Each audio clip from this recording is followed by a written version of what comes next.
네, 안녕하십니까. 교과서 읽어주는 남자 김영선입니다. 오늘 문명과 그리고 중국사 첫 번째 시간 얘기하도록 하겠고요. 오늘 다룰 문명은 지난번에 메소포타미아, 이집트에 이어서 인도 문명과 중국 문명 되겠습니다. 그리고 중국 고대사 이어서 가보도록 하겠습니다. 자, 출제 경향은 개별적으로 살펴보시고요. 자, 보시면 인도 문명 먼저 들어가 보도록 하겠습니다. 자, 인도 문명에서는 여기 선생님이 진한 글씨 이렇게 쭉 진한 천으로 이렇게 가로나는데 여기 중요해요. 여러분들 인더스 문명과 겐지스 문명을 좀 구분을 해주셔야 됩니다. 근데 여기 왼쪽에 있는 이 그림들 있죠? 그림 내지는 뭐 유적, 여기 사진은 여러분들 모두 인더스 문명 것이라는 것을 기억을 해주시고요. 인더스 문명과 겐지스 문명을 합쳐서 인도 문명이라고 부르는 거예요. 옆에 지도 보시면요. 여기 인더스강 보이시죠? 그리고 여기 겐지스강이 있어요. 약간 눈썹 모양으로 이렇게 돼 있다라는 거 한번 체크해 주시면 좋을 것 같습니다. 자, 인더스 문명 같은 경우는 기원전 2500년경에 인더스강의 상류에서 발생을 했는데요. 그 지역을 펀자브라고 해요. 펀자브. 여기 지도 보시면 여기 펀자브 지방 보이죠? 그렇죠? 자, 펀자브에서 발달을 했고요. 자, 원주민 드라비다족이 건설한 것으로 추정한다라고 합니다. 추정. 드라비다족 한번 기억해 주시고요. 피부색은 좀 검은 편이었다라고 합니다. 자, 그리고 특징 볼게요. 특징 보면요. 계획 도시입니다. 아주 계획적으로 도시를 만들게 되는데 주요한 도시가 바로 하라파 그리고 모헨조다로 라는 곳입니다. 두 지역 모두 오늘의 파키스탄 지역이라고 하고요. 어떻게 계획 도시인 걸 알 수 있냐? 뭐 벽돌로 만든 성벽, 포장도로, 배수시설, 그리고 공중목욕탕, 광장, 창고 등이 아주 정확하게 이렇게 딱딱딱 예쁘게 예쁜 모양으로 설계되듯이 지어졌다라고 하고요. 그리고 뭐 상형문자, 청동기, 인장 등을 사용했다. 인장은 도장 얘기하는 거예요. 아까 위에서 봤던 일각수 인장, 일각수는 뿔 하나 짐승이란 뜻이에요. 영어로 하면 유니콘 되겠죠. 근데 일각수 인장이라고 많이 표현이 됩니다. 특히 공중목욕탕은 여러분들 여기 사진 보시면 굉장히 넓어요. 공중목욕탕이 있는데 여기서 주로 제사의식이 드려졌다는 그런 흔적들이 남아있다고 합니다. 자, 그리고 무엇보다 중요한 게 인더스 문명은요. 바로 메소포타미아 문명과 교류했다라는 그 증거들이 있습니다. 그래서 일각수 인장이 그 메소포타미아 지역에서도 막 발견되고 그런데요. 자, 그리고 겐지스 문명 가보겠습니다. 자, 기원전 1500년경이고요. 이번에도 역시 인더스강이고요. 역시 펀자브 지방입니다. 자, 중앙아시아의 유목민 출신들이 아리아인이라고 있었어요. 이들이 이제 넘어오는 거예요. 넘어와서 원주민이었던 그 드라비다족을 이제 축출하고, 아니 축출이라기보다는 억압하면서 등장했던 거죠. 자, 이들이 겐지스강까지 진출하는데 이 겐지스강이 사실 굉장히 농경이 어려운 지역이래요. 농사짓기 어려운데 이것을 뭐 물을 통한다 그러죠. 관계, 물길 트는 거, 그리고 철제 무기 사용하는 거 해서 이렇게 사용해서 기술력으로 농사 짓는 걸 또 성공을 했다고 합니다. 어쨌든 이들은 철기를 사용했잖아요. 그래서 청동기 쓰던 드라비다족을 파괴한 이후에 엄격한 지배체제를 형성하게 됩니다. 그것을 카스트 제도라고 합니다.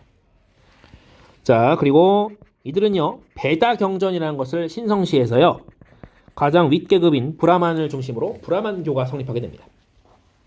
여기 보시면 카스트 신분구조. 위에 세 개는 전부 아리아인이고요. 이 수드라라고 불리는 이들이 이제 원래 살고 있던 주민들이었던 거죠. 자, 다음 넘어갑니다. 자, 중국인데요. 중국은요, 이제 중국사 막 들어갈 거니까 그 초반부 내용으로 좀 진행해 볼 거고요.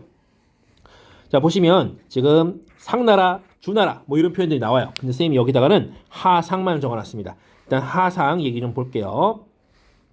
중국은요, 먼저 신석기 문화가 있었는데, 자, 채도, 채색한 거, 흑도, 채색 안 한 거 해서 뭐 이런 문화가 있대요. 요거는 그냥 단어만 알아두시고, 자, 하왕조 같은 경우는 여러분들 청동기 기반으로 했는데 기록상의 왕조입니다. 즉 명백한 그 고고학적 실체는 규명되지 않았다라는 것이고요. 그래서 찐으로 우리가 처음으로 볼 수 있는 것은 사실 상나라다라고 볼 수가 있겠습니다. 이들은요, 기원전 1600년경에 어느 강이냐면 여러분들 황허강입니다.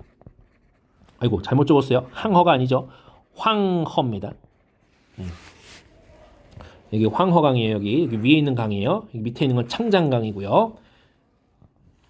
자, 보시면 수도를 어디다 하냐. 이들은 상왕조는 수도를 은허에 잡았다라고 하고요.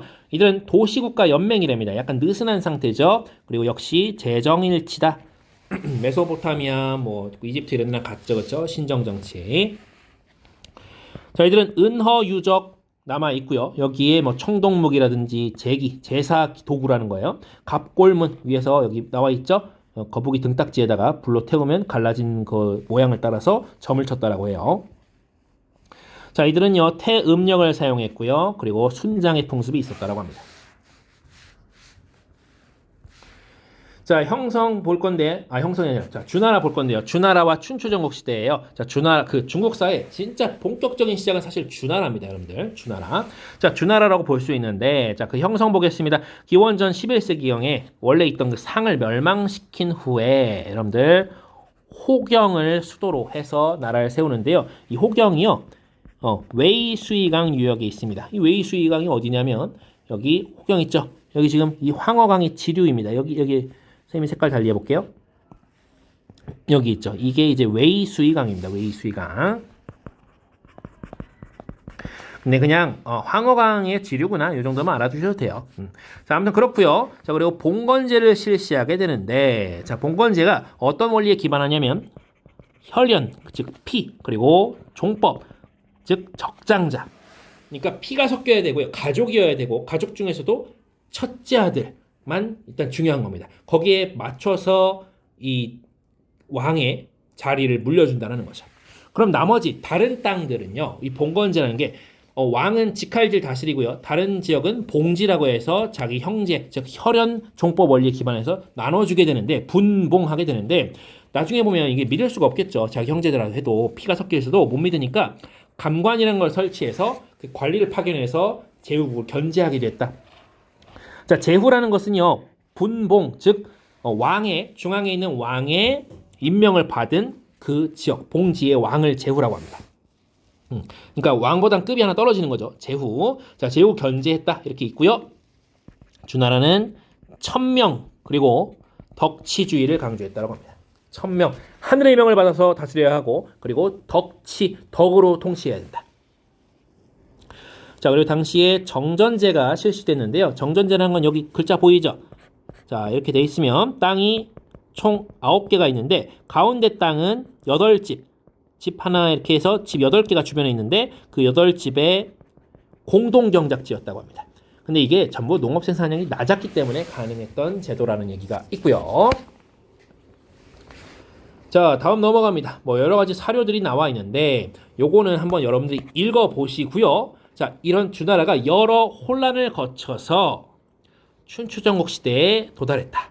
근데 그 춘추전국 시대의 계기를 여러분들 여기 있는 견융종의 침입으로 보거든요. 견융종의 침입. 그래서 당시에 주나라 왕이었던 유왕이 사망하고 다른 그 봉지의 제후들이 주나라 왕실을 도와주지도 않고 했던 그런 시점입니다. 어쨌든 견융족의 침입으로 주 왕실이 크게 타격을 입고요. 그 이후의 시대를 춘추전국 시대라고 합니다. 춘추전국 시대는요, 춘추시대와 전국시대로 나뉘어져 있는데 이걸 한꺼번에 부르는 이름이고요. 여기 보시면 춘추 5패, 그리고 전국 7웅, 이거 먼저 적고 시작할게요. 춘추 5패는요, 춘추시대의 5개의 큰 나라고요. 그리고 전국 7웅은 전국시대의 7개의 큰 나라들입니다. 자, 춘추 5패, 춘추시대 때는요, 존왕양이라는 명분을 내세웁니다. 말로는 존왕, 왕의, 즉 주나라 왕실을 높여주고, 그리고 양이, 오랑캐를 내쫓는다라는 것이에요. 이게 존왕양인데 말로는 그렇게 해요. 근데 지들끼리 엄청 싸워댑니다. 나중에 전국시대가 되면요, 이 전국 7웅 7나라가요 약육강식입니다. 이 주나라 왕실은 이제 안중에도 없어요. 자기네끼리 엄청나게 싸워댑니다. 해서 선생님이 이제 수업 시간에 얘기했을 거예요. 뭐 5월 동주, 여기다 적으면 안 되겠구나.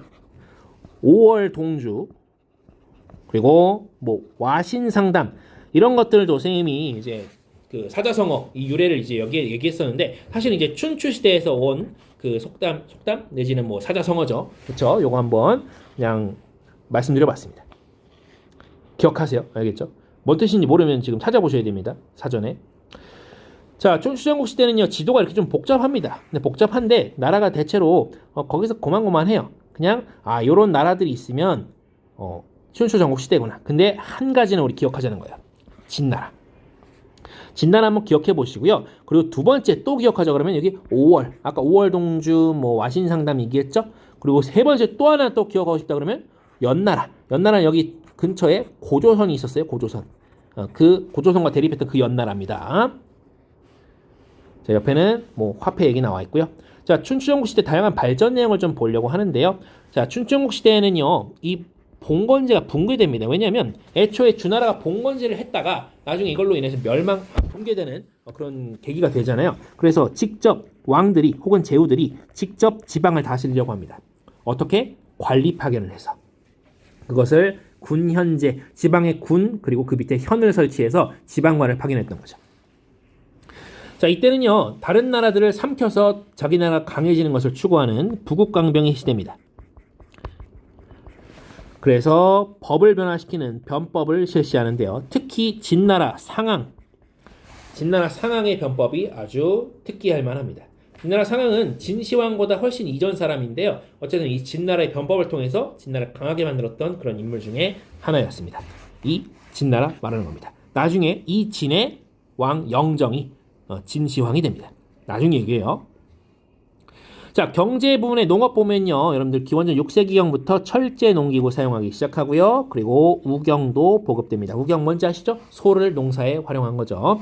생산량 증가됐고요. 토지 사유화도 진전됩니다. 제철, 제염, 직물업 발달했다는 얘기도 있고요. 자, 상업 볼게요. 교통 중심지에 대도시가 형성되면서 여러분들 화폐가 유통됩니다. 도전, 포전 등이 있었대요. 근데 나라마다 죄다 다른 화폐를 쓰고 있었다. 그것도 한번 기억하시고요. 자, 사회적으로는 토지의 사유화가 진전되면서 소농 가족이 주로 한 5명 정도가 모여서 한 사회의 기초 단위가 되었다고 합니다. 자, 말단 지배층으로 사라는 계층이 있었고요. 이때부터 사농공상의 개념이 등장했대요. 선비, 농민, 뭐 만드는 사람, 그리고 상인, 파는 사람 되겠죠. 자, 그리고 철제가 농기구만 사용된 게 아니라 무기에도 사용됐고요. 이게 어떤 영향을 미치냐면 귀족 중심의 전차 전투에서 개인 무장으로 옮겨가고요. 그러면서 기병, 보병의 중심 전투가 이루어지고 백성들이 스스로 무장하게 되면서 사회적 지위가 향상되었다라는 개념까지 이어지게 됩니다. 자, 부국강병의 방법을 아시는지요? 신문에 관계없이 유능하면 등용한다. 자, 제자백가 되겠습니다. 자, 일단 핑크 한번 더 씌워볼게요. 유가, 법가, 도가, 묵가 되겠습니다. 자, 유가의 대표 인물은 누구죠? 그쵸, 공자 되겠습니다. 공자는 인과 예를 중시했죠. 맹자, 순자로 이어지고요. 가족윤리를 온 세상에 확정해서 사회질서 확립했고요. 뭐 등등의 얘기가 있습니다. 동아시아 문화권, 뭐 지속적 영향, 당연한 얘기고요. 자, 법가에는요, 여러분들 한비자, 이사 있지만 아까 살짝 얘기했던 상항도 있습니다. 이 사람 기원전 4세기에 진나라 변법에서 부국강병에 성공했다. 자, 이제 법가는 엄격한 법으로 다스려야 된다, 나라를. 뭐 사랑, 뭐 인, 예, 이거 아니다 라는 겁니다. 자, 도가는요, 여러분들 노자와 장자가 있습니다. 이 사람들은요, 무위자연을 주장합니다. 무위자연. 아무것도 하지 않고 가만히 있으면 다 된다라는 거예요. 이게 뭐 다 안 좋아해요. 유가든 법가든 다 반대하고 했는데 나중에 중국인의 자연관, 예술, 종교 등에 또 영향을 줍니다. 자, 묵가 가볼게요. 묵가는 대표 인물이 묵자죠. 묵자. 자, 검약 그리고 겸애, 차별 없는 사랑을 주장합니다. 이게 어디에 대별되는 거냐면 그 육아에서 말하는 그 사람에 따라서 다르게 대해야 된다라고 하는 차별애에 대별되는 대립되는 개념입니다. 육아는 사람을 차별적으로 사랑한다는 거예요. 차별애. 근데 묵자는 이 겸애를 통해서 차별 없이 사랑해야 된다라고 얘기하는 거죠. 그러니까 이런 상호 부조 서로 돕고 도와야 된다, 도와주고 해야 된다라는 걸 했고요. 자, 수업 시간에 비유, 비공, 비악 얘기했습니다. 육아에 비판하고요. 남의 나라를 공격하는 걸 비판하고요. 그리고 음악을 비판했던 묵자 개념 한번 기억해 주세요. 비유, 비공, 비악. 자, 그리고 병가, 종행가, 음양가 있죠. 자, 요거는 병가는 군사력이 최고야. 뭐 손자병법 그런 거 기억나시죠? 알고 계시죠? 자, 종행가는 군사가 아니야. 외교력이 최고야. 라고 얘기하면서 이게 뭐 귀곡 선생이라고도 부르는데 귀곡자. 이 제자가 이제 소진과 장의거든요. 소진 같은 경우는 여러분들 합종설 그 전국 시대에 최강자가 누구였어요? 진나라였죠.